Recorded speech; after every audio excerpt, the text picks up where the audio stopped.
every one of these trucks you get in is different. When I get in a customer's truck or my truck or my wife's truck, each one of them has a different feel to it. So they're kind of hard to compare sometimes. Even going from a wagon to an open top to a hard top, or even going to a Humvee, which is a totally different experience.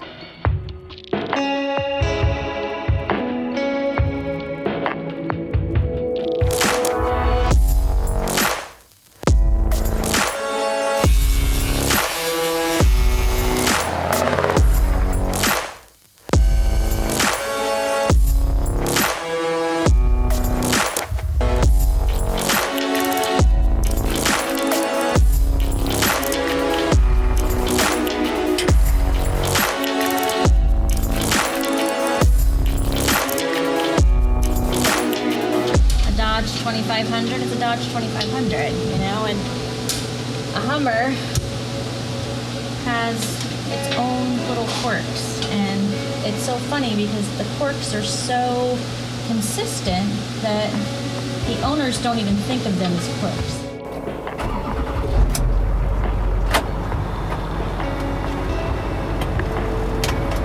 They'll ask when they drop a truck off,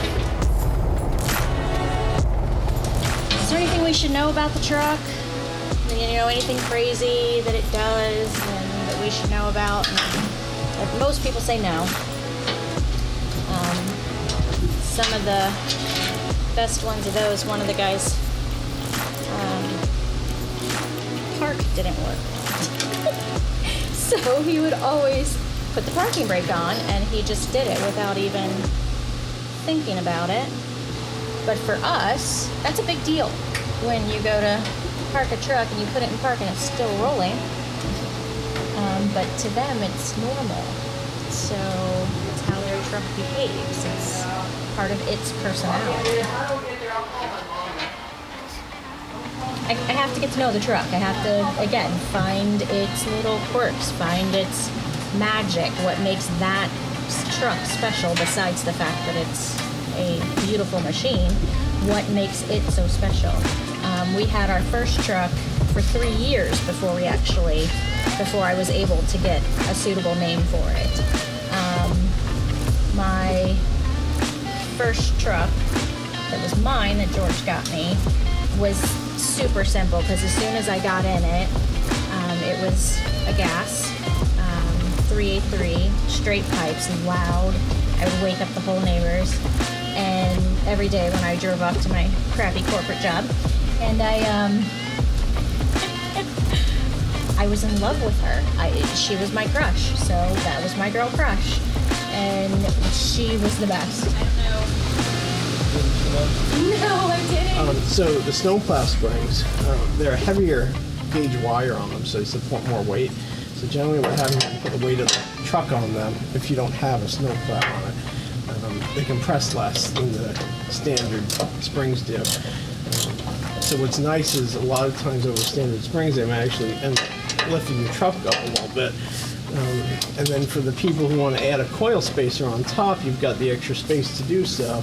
Generally what happens when you put a coil spacer on top of a taller spring, you max out your shocks and you get a worse ride on the truck. With the plow springs, even though they're shorter, you can use those in a coil spacer and still have a little travel in your shock and get a little better ride than you normally would with just a regular coil spacer on top of a standard spring. One of those things, you know, growing up in the 90s when they first came out, and seeing them and just recognizing that it really was like nothing else on the road, and wanting to have something different. My first H1 was 1997 open top, which we called the GOAT because it liked to climb mountains and hills somewhat effortlessly.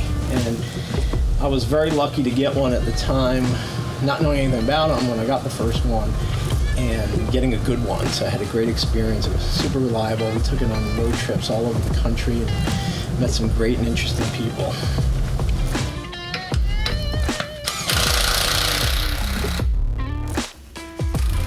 I probably own more H1s than I could count at this moment, dozens literally.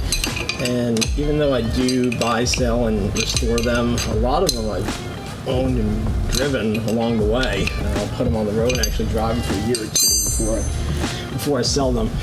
In terms of my favorite one, there's been so many, but I think if I had to pick one, it was one of the few big block gas ones that AM General has made. And that one I found to be the best all-around truck as far as on-road, off-road, driving, comfort. And I really wish they would have made a few more of those. We were lucky to own that one for about 2 years before we sold it, and had a lot of great times with it. My favorite truck, like I said, was that 8.1 big block. And we picked it up from a gentleman at AM General there, very nice guy by the name of John. And not only did that truck spend 2 years with me and the folks here at Spartan, but it also spent 2 years with our beloved Arnold Schwarzenegger there, which is kind of the holy grail of Hummers, to get one that he had at one time. It was just a super cool and fun truck. Ultimately, yellow isn't my thing. It's a little attention getting, and even though Hummers do get attention, that one got a lot of attention.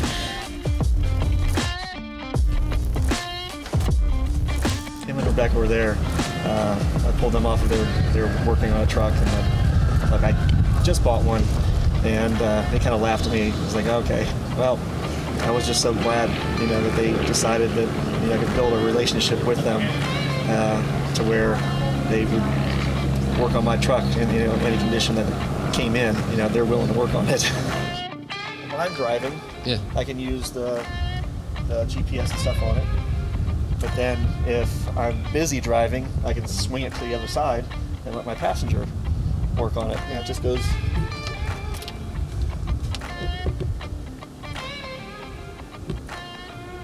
Dude, that's awesome. That goes over the top. So when they start rotting out in the center there, generally what's happening is They're rotting from underneath. And that's, like I said, I did this one because I own this roof and I had to do it. It's so much work because yours is outside of that seam. So I think you're going to be lucky enough not to have to. If you had to do this, I would say don't even bother because it's that bad when that happened. But this is a truck that was left outside for years ago. I was awestruck by them before I drove one, but our second trip to Moab, doing the off-road trails, George, it was our second or third, I think it was my second, George's third. He was bored. He's like, why don't you drive?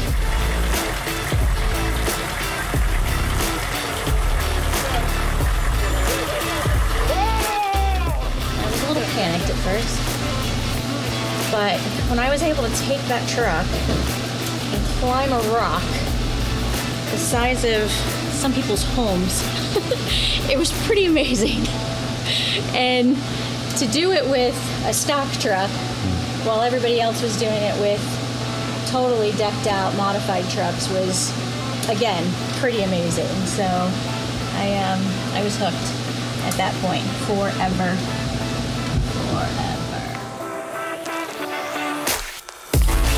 So when we were looking for a business name, our main goal was to try and find something that no one else had used. And we kept coming back to Spartan because of the integrity of the Spartan soldiers. And as most of you know, my Greek American heritage also played a part in that. The business was more of a hobby. So I had retired from my banking career after the market had crashed, and there really wasn't a lot of jobs in that sector anymore, at least not any that paid very well. So I thought it'd be good to take an early retirement and pursue my passion, which was these trucks, and just kind of hanging out and working on them. And didn't really have the intention of turning it into a business until we were contacted by Hillsborough County Sheriff's Department asking if we would work on their Humvees. What was nice, the other local sheriff's departments kind of followed. We ended up doing a lot of work for Pasco County, which is the county north of us, and still do, and work with Pinellas County, which is our local county here. And so it was law enforcement that actually got us to turn this into a business.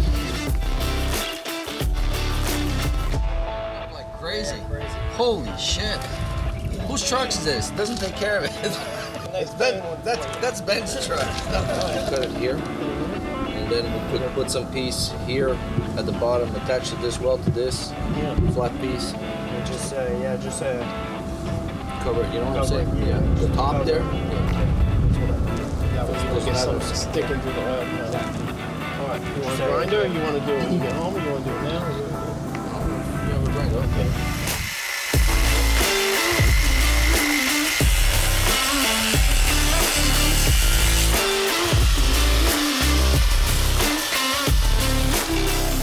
I was in finance for the majority of my life and corporate America, all aspects of the banking world, IT, a little bit of process improvement towards the end, lending, the whole 9 yards.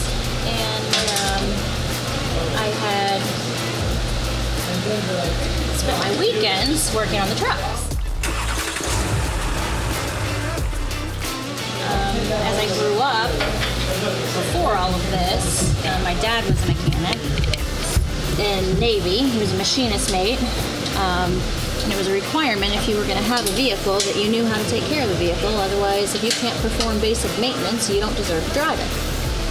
So that's how I started with that. And then on the weekends, like I said, George and I both had really crazy schedules. So in order to spend time together, we were either working on our motorcycles or the truck.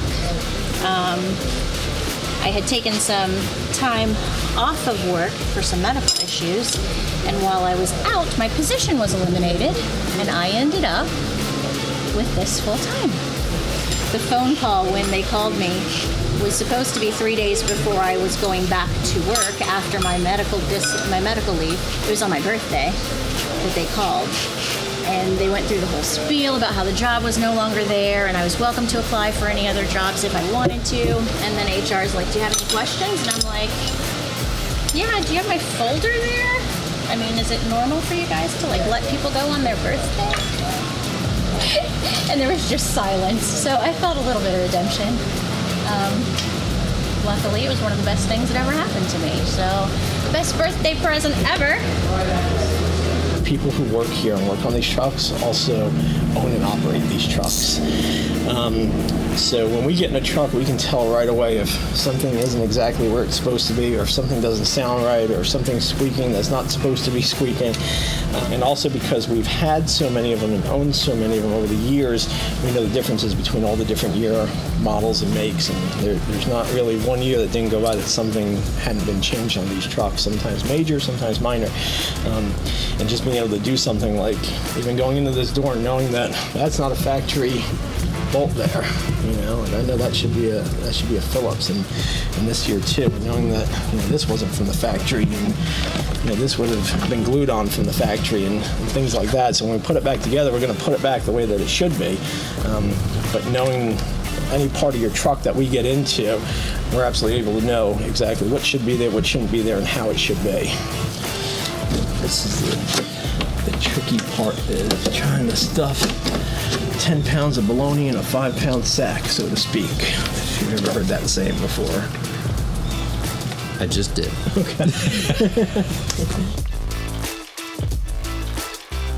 It seems like it's gonna be more GM-esque than Hummer-esque, so it's kind of disappointing to some of us H1 diehard owners. I think it'll add awareness to where it may not exist right now, especially with some of the younger people who are really into the EVs.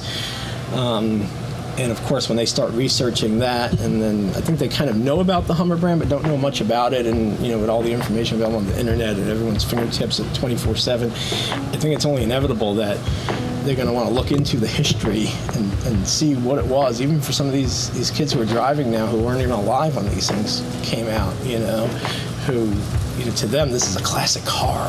You know what I mean? To us, it's just a used truck, really. But I think you'll probably find some of them will start looking into it and then say, you know what, I want the original one. I think that's going to be cool to have.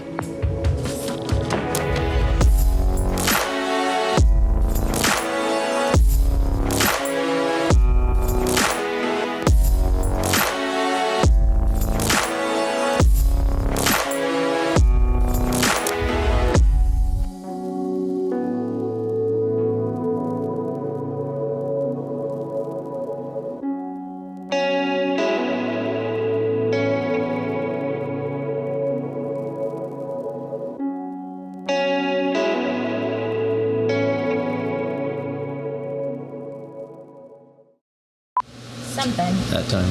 Sorry, again, you might need to edit this. No, it's all on film. But you're gonna edit this. It's for historic record. So that time. anymore. It's just wrong. Rev it.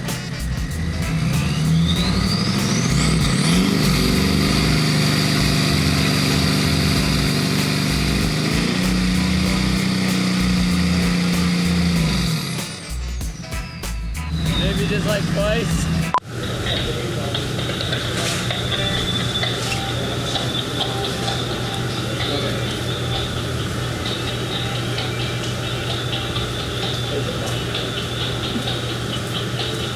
Are you on hold? 25 minutes on hold, and then they said, we can't complete your call. Please hang up and call again. Except for the fact my drugs are sitting right in the picture. You what? My drugs are sitting. Yeah, one day some cops might hear that and be like, do you have a knife so I could just check that? Is that just a weight for your tripod? I use it. It's actually I use it. It's homemade weights. Well, obviously it's homemade. Really? Homemade never happens. Get close up. Yeah. I'll probably just go ahead and grease the tracks. Do it again. anyway. Do it again. And this is with the truck off, so with the truck on, it's just going to go faster than that. I think that's pretty good. I'm happy with that. All right, tighten everything up. One more time. One more time. For camera. Going down. What is it? The bolts that hold the center ring. One's gone. The other one's barely on. And that's your leak. If that had come off, it would have destroyed everything under. This was probably easier before somebody bent this cable to crap and back. That's okay. I don't have the safety cable on yet. Pretty brave, you guys. I'm not familiar. No. It's like What'd you do? I don't know what it is. I need some face hack. Oh, that's such a good shot. Strike pose. I'm done. Okay, camera. Look, oh, into the distance. There you go.